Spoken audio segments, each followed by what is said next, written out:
Bonjour à tous, on se retrouve pour une nouvelle review de Dragon Ball Daima. Aujourd'hui, épisode 4, donc ça fait déjà un mois que Dragon Ball Daima a commencé. On est déjà au mois de novembre, ça passe tellement vite. Et donc dans cet épisode, on va avoir du coup Goku, Shin et Glorio qui vont un petit peu se déplacer dans dans le royaume des démons et essayer un petit peu de trouver un nouveau véhicule pour remplacer celui qui s'est fait voler. Alors au départ, je pensais qu'ils allaient peut-être essayer d'en acheter un autre, de retrouver les brigands qui l'avaient volé, de faire quelque chose. Non, non, en fait, ils vont très très vite abandonner, ils vont se résoudre à juste marcher, en fait. Pourquoi pas. Et donc du coup, voilà, ils vont décider de marcher. Goku leur propose de continuer la route en volant, parce que dans qu'à faire, ça ira peut-être un peu plus vite. Mais Glorio leur explique que non, non, l'air, il est beaucoup trop lourd. Donc en fait, ils vont dépenser trop d'énergie à essayer de voler, alors qu'ils pourraient tout simplement marcher. Ce sera pas forcément très agréable, mais ça reviendra quand même. Ils auront moins de problèmes. Donc voilà, ils vont marcher tranquillement, essayer d'atteindre le prochain village, la prochaine ville à destination.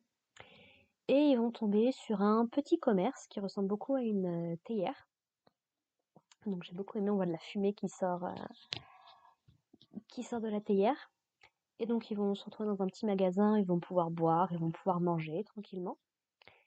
Et en gros, Glorio va plus ou moins trouver un véhicule de rechange, un véhicule de secours, puisque donc le mari de la gérante, qui est un petit vieux, bon, qui est un petit peu dur de la feuille, mais uniquement quand ça l'arrange, soyons très honnêtes, ben en fait du coup va essayer de vendre à Glorio ce qu'il appelle une Sky Seed, si je ne me trompe pas, qui en fait est la graine d'une espèce d'énorme fleur démoniaque qui pousse dans les environs. Et au début, il essaye de lui vendre pour 8000 Dokuro, mais Glorio arrive à rabaisser le prix à 5000. Et donc du coup, il se décide plus ou moins à partir là-dessus. On va découvrir également l'équivalent des Senzu dans le royaume des démons, parce que c'est vrai qu'après coup, je me suis dit, bah oui, tiens, tant qu'à faire, peut-être qu'ils auraient dû prendre des Senzu, ça aurait pu potentiellement être utile. On dit ça. Je me demande c'est quand la dernière fois qu'ils ont réellement utilisé des Senzu dans Dragon Ball. Depuis Dragon Ball Z. Donc il y a quasiment 40 ans, quoi. Mais bon. Et donc on découvre des résicoptères, un truc dans ce genre-là. Donc en gros, c'est des espèces de bonbons faits à base d'insectes qu'on voit encore dans le bonbon. Et en fait, chacun de ces bonbons a des effets différents. Donc certains lissent la peau, certains redonnent de la force, certains permettent de se fusionner. Donc voilà, il y a plein de petits effets différents. Et Goku va être très très intéressé et va demander à Glorio de lui en acheter quelques-uns. Voilà. Vu à quoi ressemblent les petits bonbons, je me demande si c'est pas ça qui a donné naissance au Potala, parce que c'est la même couleur et ça a les mêmes effets. Donc est-ce que ça a donné ça, est-ce que c'est ça qui a donné les Potala ou est-ce qu'ils se sont inspirés des Potala? On n'a pas de précision exacte, mais à mon avis ça c'est pas pour rien. Donc a priori on nous prépare déjà la possibilité d'avoir une fusion. Alors qui avec qui, c'est très difficile à dire à l'heure actuelle. On a une petite idée de quel va être le cast à terme grâce à l'opening et l'ending. Mais à part un Goku Vegeta, encore une fois, je vois pas très bien qui c'est qu'on pourrait fusionner. Voilà. Donc, à voir. C'est comme ça. Vous allez voir que c'est comme ça qu'ils vont nous justifier parce que les gens se prennent encore la tête sur au niveau de Dragon Ball Super, est-ce que c'est canon, pas canon et tout. Vous allez voir que c'est comme ça qu'ils vont réussir à rattacher les wagons avec Dragon Ball Super en nous disant que oui, en fait, Shin et Kibito, bah, ils viennent tout juste de défusionner, bah, ils ont été obligés de refusionner, bah voilà. Pourquoi pas. Donc voilà, voilà. Donc ils se font propulser du coup grâce à cette Sky Seed, ou Sky Seed. Et donc en fait, Glorio leur explique que lui, bah, il fait rien du tout. En fait, c'est juste il a été propulsé. Il a été propulsé. Ça va s'écraser. Il faut juste qu'il saute avant, quoi. Et du coup, ils arrivent à sauter juste avant la mer des ténèbres. Voilà, ils arrivent à voler sur la petite distance qui reste. Tout va bien. Ça m'a... En fait, dès que j'ai vu la femme apporter la Sky Seed et que j'ai vu qu'ils étaient en train de préparer tout un truc, je me suis dit, non mais les gars, vous allez vous faire catapulter. Ça va être ça le truc. Ça m'a beaucoup rappelé, si vous avez joué à Zelda Wind Waker, ça m'a beaucoup rappelé le début du jeu où Link se fait catapulter dans un tonneau. C'est typiquement le même genre de vibe. Ah, j'espère qu'on aura un jour Wind Waker et le reste de la GameCube sur la Switch. Bref, donc suite à tout ça, donc ils arrivent dans un nouveau petit village où en gros on a une première représentation vraiment, et c'est bien épisode 4, donc on est vraiment bien dans le monde des démons. On va avoir une première vraie représentation en fait des sévices que Goma fait subir à son peuple, puisqu'on ne sait pas au niveau de la temporalité réellement quelle est la différence entre le monde des démons et le monde qu'on connaît nous, la Terre et compagnie. Donc en gros on voit que Goma, alors apparemment il y avait déjà des taxes qui circulent, des taxes, des offrandes qui circulaient du temps de Dabra. Mais là, du coup, Goma a décidé d'augmenter les taxes. On est sur un truc de méchant assez basique pour le coup. Et en gros, il décide de passer de 1 à 3 pièces d'or. Voilà. Et alors, ce qu'on nous explique, il y a tout un système qui m'a pas mal rappelé le système chez Big Mom dans One Piece, si vous avez un peu suivi l'arc Wall Cake, où en gros, ceux qui ne peuvent pas payer, pour chaque pièce que tu ne peux pas payer, on t'enlève 3 ans de ta vie. Et donc, à terme, si tu peux payer aucune pièce, on t'enlève 9 ans de ta vie. On découvre que les habitants de ce petit village ont un collier autour du cou qui permet à la gendarmerie et à la milice de les récupérer si jamais ils s'enfuient. Et que s'ils s'enfuient, on leur ajoute 10 ans à ce qu'ils peuvent déjà pas payer. Donc c'est particulier comme truc.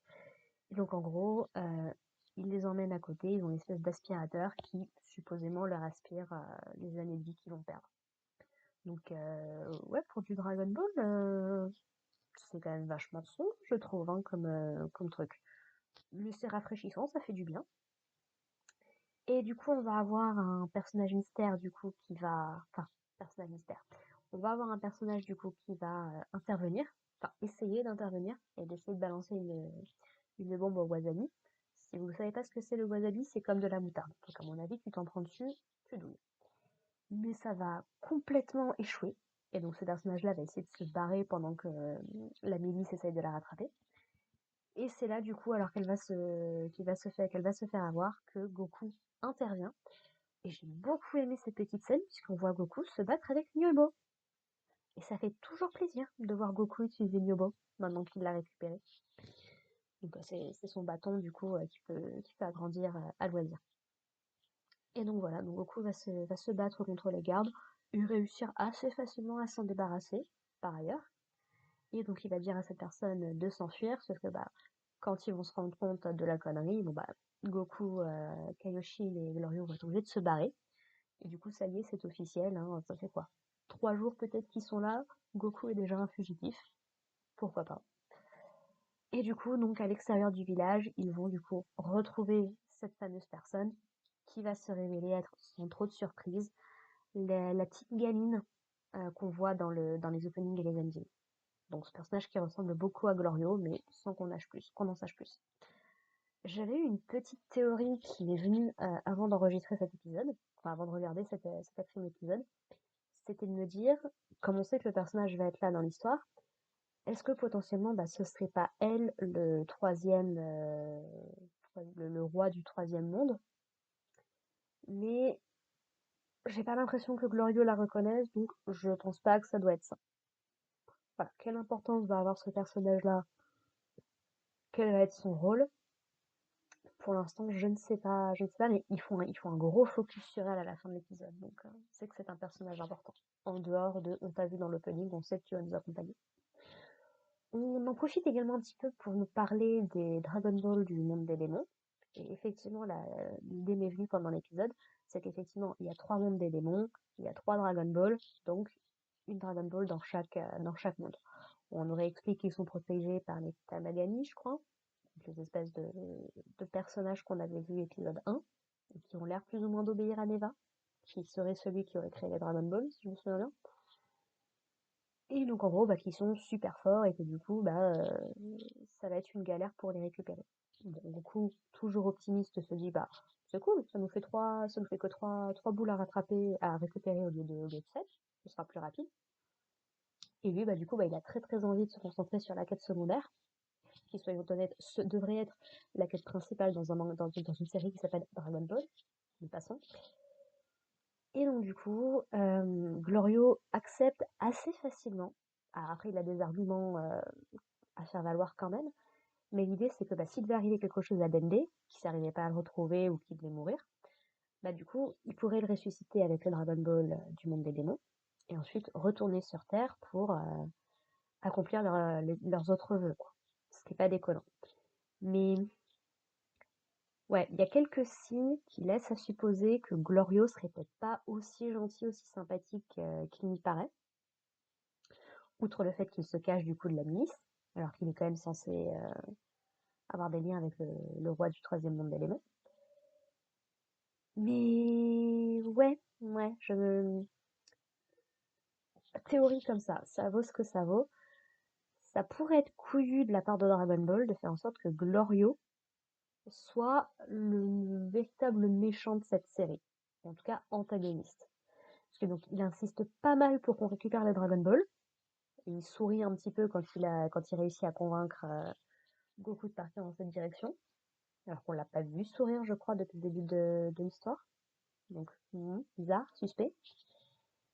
Et ouais, ce serait intéressant du coup de nous faire miroiter que Goma va être le grand méchant de cette histoire-là, alors qu'en fait c'est Glorio derrière qui a des mauvaises intentions. Ce serait pas déconnant. Je trouve qu'il ressemble quand même pas mal à Granola qu'on avait vu dans le manga Dragon Ball Super, si vous avez suivi Dragon Ball Super en manga, truc qui n'a jamais été adapté en animé. Donc, ouais, la question se pose. La question se pose, peut-être. On verra au fil du temps, mais je pose l'idée là. Voilà. Quoi dire de plus sur cet épisode? Ouais, non, je pense qu'on a plutôt fait le tour. Donc encore une fois, un épisode bien sympathique, qui se regarde. On sent que les épisodes prennent leur temps. On va pas juste courir, rusher à la fin vers le gros boss. Non, on prend le temps d'explorer les environs, il se passe des petites péripéties. Quelque part, ça m'a également beaucoup fait penser à Dragon Quest. Ce qui n'est pas déconnant, puisqu'on sait que c'était Akira Toriyama qui s'occupait du chara-design de Dragon Quest. Donc, qu'il ait pris des inspirations là-dedans, ce serait pas déconnant. Mais voilà, donc un petit épisode sympathique, on enrichit un petit peu le monde. Voilà. Rien de plus à dire par rapport à tout ça. Des petites théories qui commencent à popper, mais on verra avec le temps ce qu'il en est. Voilà. Bah écoutez, sur ce les gens, on se retrouve la semaine prochaine pour parler de l'épisode 5. Et puis bah en attendant, portez-vous bien. Allez, bye.